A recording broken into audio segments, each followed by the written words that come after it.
Visakhapatnam as an IT destination is another idea that is being talked about.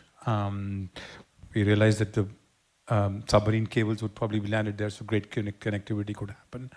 The Honorable Chief Minister's contributions in building Hyderabad, that was, by the way, spoken widely at the board meeting this morning, and this incredible infrastructure, and his contribution to that is legendary. Obviously, everybody knows that. Could you also elaborate a little bit on Visakhapatnam, and how that will transform itself? What is the vision that you have as an IT knowledge hub?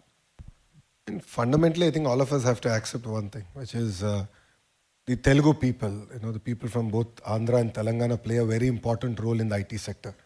And all this points back to the reforms that Mr. Naidu did in his first term as Chief Minister, which is to get a lot of investments in education. So we had a lot of engineering colleges come up. So we have amazing talent. And this talent has gone across the globe. And taking a leaf out of that, what we are looking at as Visakhapatnam is, why can't we ride the wave of big data and the AI ML?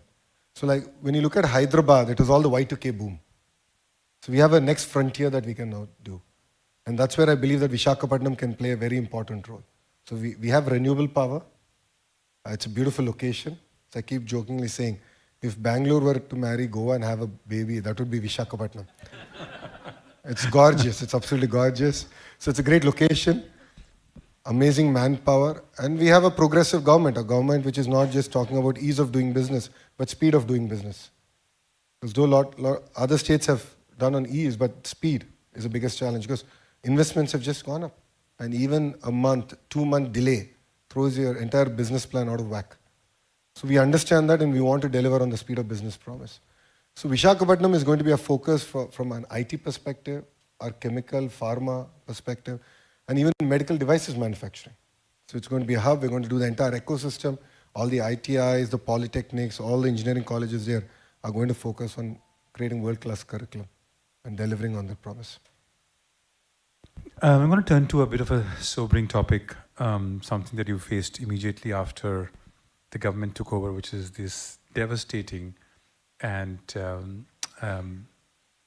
floods that hit the state.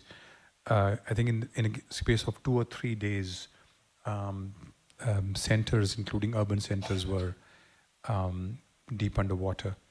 The response, what I learned secondhand, of course, of the Honorable Chief Minister himself, the bureaucracy, parking their vehicles and buses next to that station, having meetings there. Some of the officers told me that the Honorable Chief Minister would roll up his trousers and be in the flood water often, almost every day. I don't think we've seen that kind of response anywhere. Plus the use of technology, not just the emotional touch, but also the use of drones, AI, big data, using drones to deliver food packets on buildings, and then saying we can't do enough because we can only do one building at a time, and up to 40 kgs of delivery on a drone. That was remarkable. All of this coming together for disaster management, again, something we've never seen in India at this scale.